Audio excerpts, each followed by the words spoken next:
Welcome to Living Transplant, the podcast that takes you behind the scenes of the transplant program at Toronto General Hospital and brings you open and honest conversations about the transplant experience. My name is Courtney, and I'm the communications specialist for the Center for Living Organ Donation. And my name is Brittany. I'm a bedside nurse in the Ajmera Transplant Center. Full disclosure, we are not physicians. No, and we are not here to give you medical advice. Think of us like your guides through the world of transplant as we know it. Whether transplant is your past, present, or future, your passion, or your curiosity. Living Transplant will show you the world of transplant like you've never seen it before.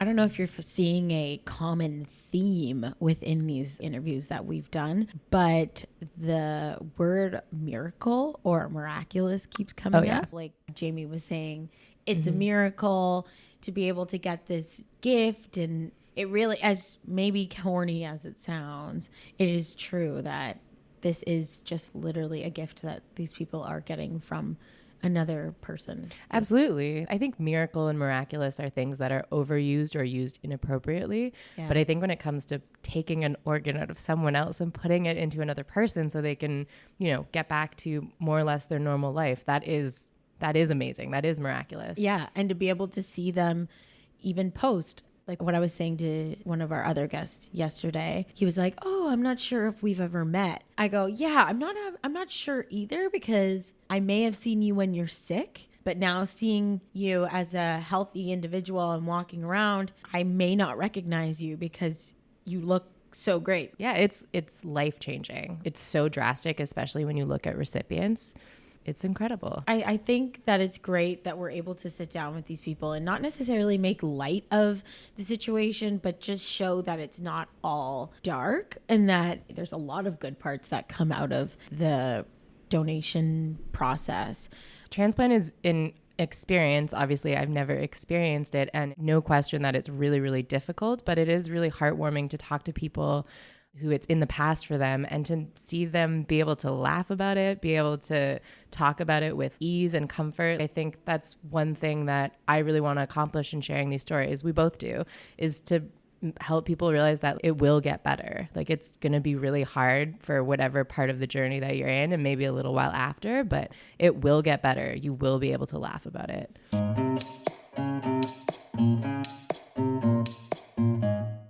Our guest today is Trevor Hanagan. Trevor works in UHN security management. He's been at UHN for over 15 years. He is ex-military and a resident Minecraft expert. Thanks for joining us today, Trevor. That's embarrassing. I forgot I gave you that piece. I mean, you're welcome to change it if you want. But I'm proud of that. Francesco's horribly embarrassed, but I'm proud of that.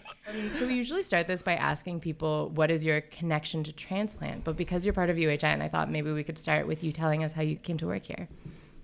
I came to UHN. I was in corrections at the time. A friend of mine that sort of mentored me through the military. I followed him when he got out of the military. He went into corrections. I followed him right into corrections. He was working here at UHN just on a casual basis. Mm-hmm. And at the time, a lot of us were looking to get out of corrections. And he said, "Well, why don't you come work at the hospital?" And I said, "I'm not doing hospital security." And then he showed me his pay stub. I remember very clearly. And I said, "Oh, I would like to come work at the hospital and do security casual. That would be wonderful." Yeah. So I just came over here and I just kind of fell in love with it. Thanks. I did nursing back in 2000. That was the last college year to graduate. So I had a family full of nurses, 6 nurses. I thought nursing was my thing, but this was sort of a mix of the law enforcement that I liked and then the healthcare that I also liked. Mm-hmm. Yeah. So it was just kind of a cool mix. I just fell in love with this place. Yeah. And you started at Toronto Western, right? I did. Yeah. I started there part-time doing weekends back when we had 8-hour shifts. And was that when you met your friend on the night shift? I met Anka when I got full-time at the Western. Okay. So obviously the junior folks, when you start full-time, it's always nights. Always nights. Mm-hmm. I think if you guys, you're a nurse. Mm-hmm. Yeah, so you start on the nights, and the night shift are a different animal altogether. Yeah. What's so different about it? Obviously, probably the lack of management is the big plus, right? but you have less people to rely on, so you form a bond closer with your nursing team, the security team. You form a closer bond because really, as opposed to days where you might have 1,500 people on, at nights you have 340 and that's it. Oh, wow. Right? The same patient volumes. In fact, maybe even more depending on what night of the week it is. Yeah. So you really form a tighter bond, and yeah, we hit it off right away. She was obviously very funny like I am. And she's probably just as inappropriate at times, very open-minded. We laughed a lot. Nice. We had a lot of loud laughing sessions at the nursing station at 3 a.m. when patients are trying to sleep. A lot of people asking us to go elsewhere. Yeah, so we hit it off right away. That's awesome. Do you still talk now? I keep in touch with her. So what Yeah, is she's still your there. connection to transplant? I ask a lot of questions. I'm just inquisitive or nosy, as my grandma would say. So we talk a lot, and it came up that her brother-in-law was in need of a kidney, and he was on a transplant list. So I just asked a lot of questions. Right. And I can remember in nursing, even though the 6 nurses in my family are all in mental health, I just thought nephrology was cool. Like, kidneys are cool, and the way kidneys work are cool. The way they overwork and are kind of overkill, I thought that was cool. So I asked her a lot of questions. Yeah. A lot of questions about that. And then I said, I guess you've gone in and got matched to see if you're, possible donor. And she just said, no. I said, oh, why? It just seemed like a natural thing to me. Like, well, why would you do that? And she just said that the family sort of had a discussion and they didn't want anybody doing that. No pressure. Didn't want people going in. If they go in, they go in. But they're not going to go and start soliciting family members to go in and get matched. Did that come from the cousin specifically, or just from the family in general? They didn't want to ask anybody. I don't know where that came from. Right. That was just kind of the agreement they had, or the understanding they had. Right. Yeah, that's fair. So, I can't imagine what it's like to try and ask someone for an organ. Yeah. Yeah. Our family, though, it would be the exact opposite, right? It'd be, Like, give me your kidney. Yeah. A lot of pressure, really uncomfortable. I'm sure that's the way it would be. Yeah. Yeah. Yeah. Well, I guess every family is different. Everybody lined up. Yeah, and chloroform, you putting take them into blood. the OR. That would be the Hanagan family for sure. So I just struck me one day. I just thought I would go and start getting matched. Right. And did you tell Anka when you were going in? She said, no, you don't do that. Nobody's going to do that. And I Right. remember her other friend saying, no, don't do that. Don't do that. Like, that would make them uncomfortable. And I just thought it was something I could do. Like, I remember before I started at the Western, we used to do patient watches. And a lot of them are here in hemo. Because patients, when they get kind of toxic, right, when it's time for dialysis, some of them would need security to sit with them. And I just remember thinking, doing these duties, that really, I mean, if somebody just gave one person one of their kidneys, this person wouldn't have to be here 4 or 5 days a week, sitting here for 4 or 5 hours a day, or just how easy the fix would be. I remember looking through hemo, thinking, how do none of these people here have anyone that won't do that for them? But I mean, it's a personal choice, right? How often did you look after someone on dialysis? Oh God, I probably did at least 50 of those. Wow. Because they were usually 4-hour gigs too, and the senior folks weren't going to come in for a 4-hour shift. Yeah. So I always lived downtown. I still live just around the corner. So Yeah. I got a lot of those shifts. It was easy for me. I didn't mind doing it. Yeah, I feel like in a way too, I mean, not that you can really, they're not equal, but in like a way you kind of experience what dialysis is like, just sitting there. Obviously physically you didn't horrible. experience Oh, it, but just yeah. like the time Right, that it yeah. takes. Yeah. Even now when I come into work in the mornings, the days that I'm at the Western, I still come through here because I just live around the corner. Right. So I'll walk to the general. I'll come in through the Girard entrance and then take the shuttle over. But just coming in and seeing those folks in the morning. Oh, and then there's the practical side. For me, I'm always told I'm the frugal when it comes to budgets. There's the cost savings, right? One kidney, right? Maybe best case scenario, if it's planned, you could get 10, 15, 20, who knows how many years you can get less dialysis, right? Yeah. So it saves the system a whack of cash too. Yeah, sure. For sure. Yeah. Was Anka's cousin on dialysis? Yes, a lot of dialysis. They were going on a trip to Jamaica, if I remember correctly. And she was saying what a nightmare it was because you can only travel to certain places because you have to prearrange your dialysis. Yeah. And you have to pay for that prearranged dialysis. Thankfully, I guess they had the resources to do that. Yeah. It's a lot on the body. Yeah. For Have sure. you ever worked in dialysis, or is that a specific? So type I of am a nursing? dialysis nurse. Oh, what? Yeah. However, I'm not a hemodialysis nurse. I'm a peritoneal dialysis nurse. Okay, maybe for the listeners. yeah, Do you want for to our explain the listeners. difference? PD nurse, right? I'm a PD nurse. So there's different forms of dialysis. Peritoneal dialysis is when you get in your body, you have a peritoneal cavity, and the dialysis is a fluid that is inserted to the peritoneal cavity. And through a process of osmosis, the dialysate pulls out the toxins from the body, and then you drain it out. So essentially, it's a big bag of fluid connected to the patient through a tube, and then it's drained out. And you do that about 4 times a day, or you can do it overnight. And most often at home, right? You can absolutely do it at home. We do have a home peritoneal dialysis unit within the hospital. Right, that's right. And then, but yes, you can also do hemodialysis at home. It's just a different type of dialysis for a different type of lifestyle. It's dependent on the person, right? That's right. Hemo nurses are special nurses, though. Oh, are they? Oh yeah. You receive these patients. So when they come in, they're in their worst shape, right? Probably physically, emotionally, everything. And these nurses see these same patients come in, day out, and these patients become very familiar with the nurses and start to treat some of them like you might treat your family. I mean, you wouldn't say things to strangers that hemo patients say to the hemo nurses.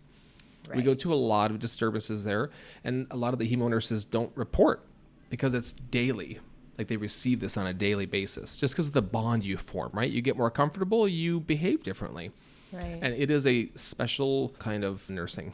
Okay. So I had wanted to do this not wanted to do it, but I had thought about it for a long time. Okay. I thought it was something so simple. I don't know why everybody didn't do it, which is kind of a weird thought because people don't have those thoughts. But I just thought, why wouldn't you do that? Yeah, not everyone has the experience of sitting with people who are on dialysis. Yeah, it really had an impact. It really had an impact. So by the time I got those papers home, talked to Francesco, talked to my mom, because I had to have both of their blessings. Otherwise, that would have been a deal breaker right away. What were their responses? Francesco, so we've been together, 10 years now. But we had sort of just new to dating. So, of course, very supportive. If it was now, like I say to Francesco now, wouldn't it be cool if I was a non-directed kidney donor and a non-directed liver donor? And his response is always, well, I wish you and your next ex all the best with that. Because as I was telling Courtney before, you get really intoxicated in the process. Yeah. And I didn't really consider him in that. And it was really hard because he said, I said, well, why wouldn't you say something? He said, what am I supposed to tell you? Don't save a life. Was that what I'm supposed to tell you? So there wasn't a lot of support for him throughout. Like, when we go to the appointments, you literally are treated like VIP. I never had to wait in a line. You go right to the front when they hear non-directed donor. Everything's expedited because the paramount concern is the donor, right? Because obviously you want the donor to do well. Yeah. But it also, you want the program to go well. And no one's going to sign up for a program if the donors don't do well. But there was nothing really for him. He really felt kind of left out in that process. So those conversations were easier, like I said, because we just begun our relationship. So you want to be supportive. My mom was kind of tough, though. Yeah. She just said, it's really nice, but do we have to do that? Is there somebody else? Why do you have to do that? Yeah. I just said, well, I guess there isn't anyone else because he would have a kidney by now. Okay. So I kept it a secret for a while, which is amazing for me because I don't do secrets. And when it came time to approach the recipient, which I did through Anka, his son had come of age and his son was able to donate. So they did not need my kidney anymore. And what was that like after spending a year and a half in assessment? I was really bummed out. I thought, what? Yeah. I thought, well, that kind of sucks. Because you get really excited and amped up to donate, right? Of course. It's a lot of anxiety too, but it's good anxiety, right? Yeah. But then Julie explained to me about the parent exchange program. Right. Could you maybe explain the kidney pair donation program a little bit, just for the people listening? Okay. I'm going to dust this off. I know how it works. Okay, go. Okay, Courtney has a friend. Courtney's friend needs kidney.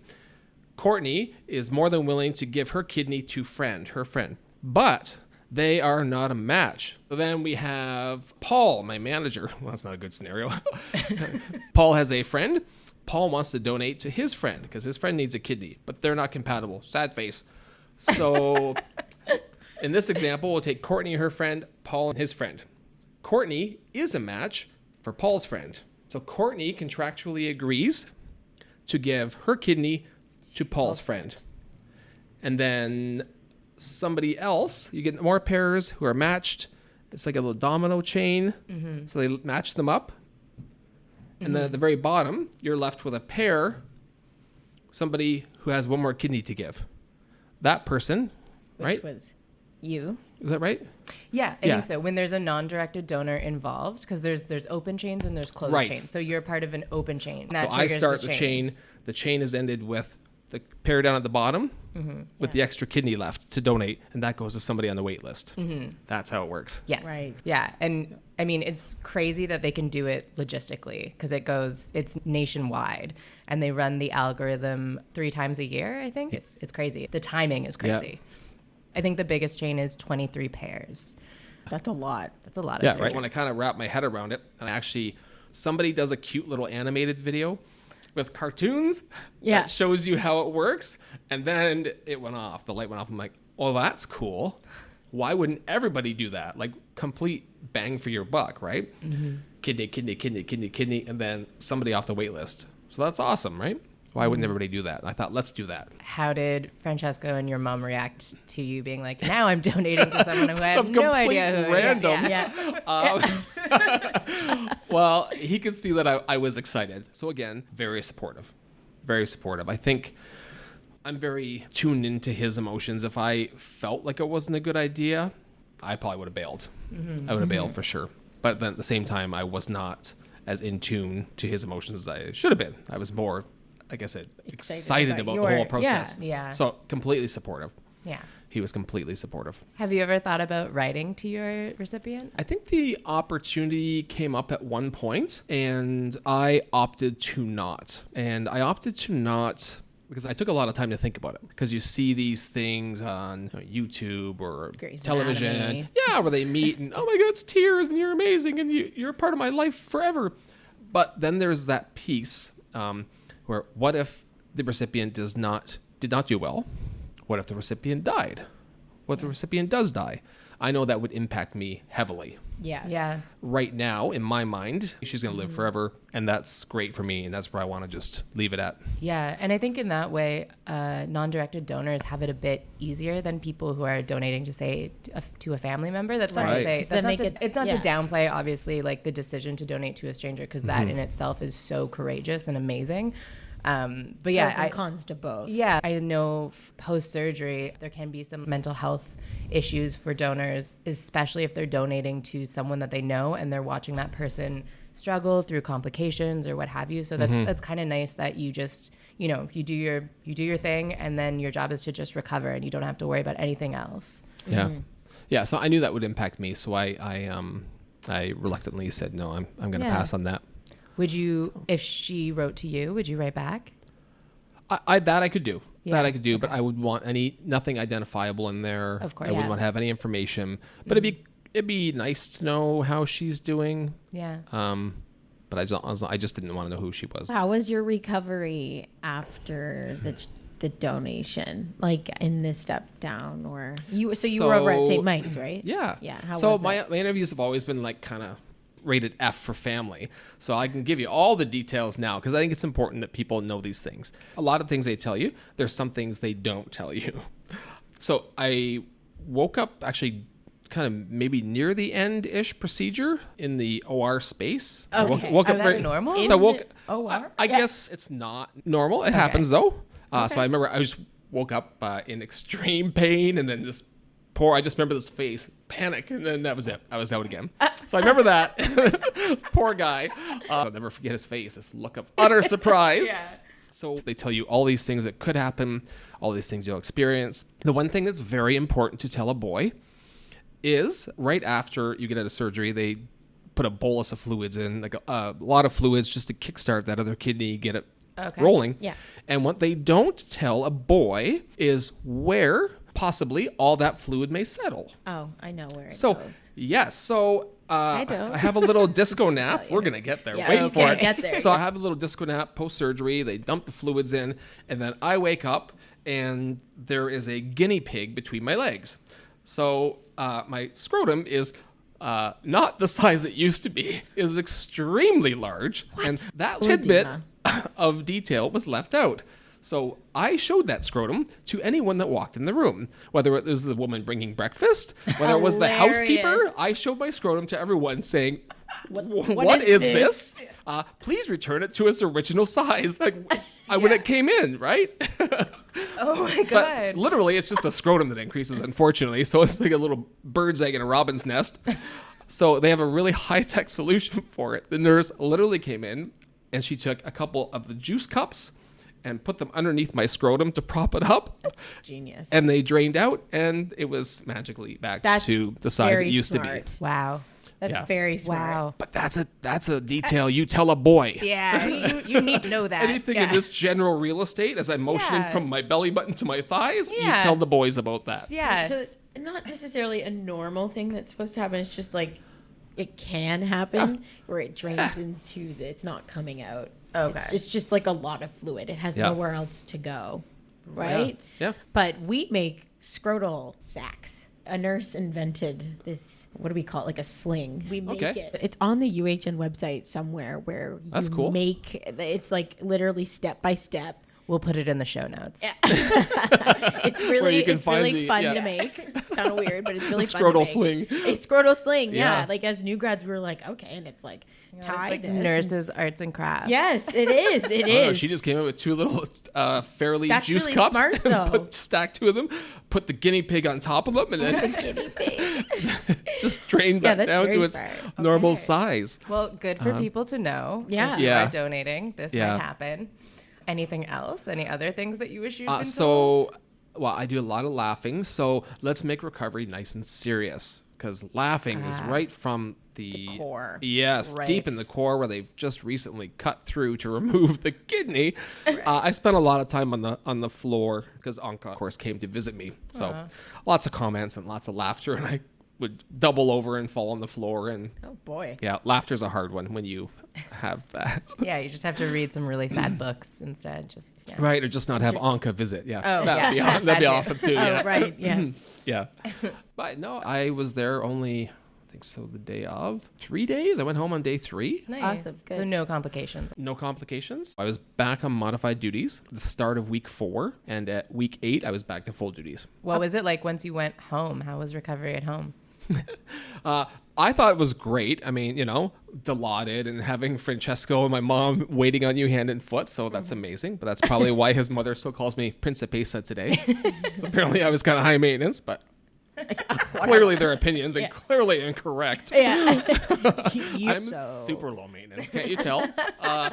Apparently, that was an absolute nightmare, but really, I remember pooing being exciting. That was a big event. Or pass gas, that's a big one. Oh yeah, because when you're in hospital, as soon as you are able to pass gas, it's like the golden ticket to eating a meal. Yeah. Oh. Or better yet, can you go home? Yeah, that's what I thought. Yeah. Going well, home. I mean, getting released. I won't say that like once you pass gas, it's like, oh, you can go home. But it's as soon as you do pass gas. Yeah. It's like, oh, great, we can advance you to a normal diet. Right. And why do your intestines get upset after surgery? I can explain that one because I explain it to my patients all the time, my donors specifically. But when you're under anesthesia, your bowels and all your organs are kind of asleep for the first couple of hours or day after surgery. So I don't know if you remember from maybe grade 10 science, it's called peristalsis. Yeah. And it's the wave-like rhythmic movements, and I'm an English student. Wrong. So peristalsis is to put it lightly, is a sleep from the anesthesia. So in order to determine if your bowels are waking up, you're passing gas, and it's an indicator to say, okay, your bowels are slowly starting to wake up how they should be, and we can safely give you food, or else it might sit there and you may become constipated from all the pain meds. Impacted, which is painful. Or vomiting, which we don't want to do post-surgery. Oh, God, nausea. Like there's many reasons why. Choking. Like it's why you need to be, your bowels need to be awake. Okay. It's a big thing. My patients always forget to tell me. I'm like, have you been passing gas? And they're like, oh yeah, I passed gas last night. And I'm like, I asked. What do you want, a burger? Yeah. Right. Let me go get it. Yeah. And I mean, obviously opiates too, they bind you right up, right? Yeah. You're just trying to counteract like everything. Like getting a lot of fluids, but you're not eating. Yeah, you gotta balance properly, that with and you're getting opioids, so you're trying to take some laxatives, and it's just trying to get back to normal. Yeah, right. 4 weeks I was back on modified duties. 8 weeks full duties. Right. Energy levels though, so the kidneys obviously clean your blood. And the blood transports oxygen from the lungs, and removing 50% of that functions can impact the amount of clean blood or oxygenation you have. Like my energy levels didn't return to normal till about month 10. Oh, okay. Wow. And that was long, I guess they say. But I thought, oh my God, what did I do? Like some mornings I couldn't even get out of bed. Like I would sleep 10 hours, wake up exhausted, and 12-hour shifts were tough. Yeah. But it was, for whatever reason, it was like 10 months and then a day, or it was just done, back to normal. Fantastic. Right. Yeah, but No 10 months, I thought, oh my God, I can't live like this. I can't live like this. That's a long time. I mean, I'm cool with Netflix, hanging out on the couch, but I mean, I couldn't even do that. I couldn't keep my eyes open. I was getting tired at work. I'd have like naps. But that completely gone now. Where did you nap at work? Oh, sorry, what did you say? I didn't hear your question. Sorry, what was that? No, when I was back on modified, we had there was a lunchroom, and I'd literally just tell my manager then, Carl Valentine, and he was awesome. Yeah. He'd be like, "No, go, it's okay. Put your feet up. Do what you need to do." So everyone knew that you had done this. A couple people knew. We kept it just quiet. It was just my business, business totally. anyway, and I didn't want a lot of attention. I wanted to heal. I wanted to get back to work. And I think it was sort of a blessing that we ended up moving it to St. Mike's, because Julie even said that. She goes, you know what? It's really a blessing in disguise, because had I been here at my home, even though I'm in patient mode and I'm recovering, if I hear code white here, code red here, I'm still, my blood pressure is going to go up, my anxiety level is going to go up, because this is my family here. I know where that is. I want to know what's happening. So there, I was a little more disconnected, and even I was able to recover and do what I needed to do there. Since you work in and around the hospital, maybe it might have been better for your own privacy from the staff point of view, right? Oh, absolutely. Really and truly, if I ever became a patient, knock on wood, I would want to be a patient at Toronto General, because I trust Toronto General. Sure, this what we do, right? I stand by it. But at the same time, I also work here, and I know the nurses, and I don't know if I'd feel super... Yeah. Do you want all your colleagues looking at your scrotum? Yeah. So I know looking at... So I know we all... Working in the hospital, we know that patient privacy is our cardinal thing, right? That's what we do here. But in security, it's like even next level for us, because one of my biggest pet peeves is if someone's in the ED and someone says to someone else, "Hey, I just saw John in the merge. He's in as a patient." And then someone goes by to visit and said, "Oh, so-and-so said they saw you here. How are you doing? Are you okay?" That is my biggest pet peeve in the world. Yeah. They didn't come for social time, right? They're not staff right now. They're a patient who happens to work here, and that's my biggest pet peeve. Yeah. So sure. I mean, that would have happened here, because I've worked here for so long. Yeah, people know you. I am Chatty Cathy. I go to all the units still, even now in management. I try to do as many rounds as I can, see the nursing staff, see the floor staff, see what's happening, talk to people. So people would have been coming by. There wouldn't have been a lot of recovery going on. Yeah. So would you do anything differently in this whole process? Like if you could go back and do it again? I would do this over again, 100%. I have a very small list of things that I would do differently, or I think could be done differently in the program. The first one being probably psychosocial supports for family or the partner, because everybody was great. I mean, and Julie and Michael checked in and made sure that I was checking in with them. But at the same time, as many appointments as I had, I mean, like I met with psychiatry at least once, maybe more. There was social work, all of these appointments. I think it's imperative that the family is included in a lot of that, which I don't know if they are now, but I think it's important they are. Yeah. Well, I think in general, caregivers and support persons just need to be considered more. Like it is a huge emotional weight to put all of your needs aside and just look after someone else when that's not, I mean, I guess Brittany, you do that all the time, but like, that's someone's day to day on top of work and stuff. Yeah, exactly. Yeah, it's a different role. Absolutely, it's similar, but it's different. Just that one little piece. Francesco and I even like he still has some residual effects of that. Mostly leading up to through the screening process, And right up to the day of surgery, he said he really felt, and we also knew relationships, so he couldn't really, my mom and him were not as close as they are, unfortunately, today. So there was that disconnect, and he just felt like he couldn't even talk to me about it because he didn't want to, kind of rain on the parade. He's like he said, you're healthy, you're well, I like you like that, but you're volunteering to have surgery where they're going to remove an organ. Like, I grew up with a family full of nurses. I took nursing at George Brown, right? Yeah, I understand. He teaches kindergarten. He doesn't know the difference. He doesn't know that stuff. And he's not hearing this from Julie or from a social worker or a nurse. He's reading it off the documents I've brought home. And I said, you have to read these. It's important you read these.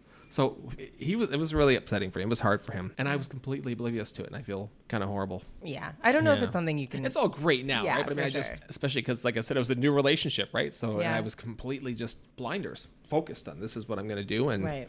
And he just had to be okay with it. Yeah. Yeah. Well, I'm happy that you guys are good now. Oh yeah. Oh yeah. Things are great. Yeah. But there won't be. I won't be a non-directed liver donor. That. I won't be donating again. That's out of the question. Yeah. Right. Yeah, because he'll probably throw the heart in as well and do that himself. Yeah, not gonna happen. Just one last question. What is something you want everyone to know about living organ donation? I don't know if it's because I'm a weird kind of guy, but none of this ever, nothing gave me pause when I started the process.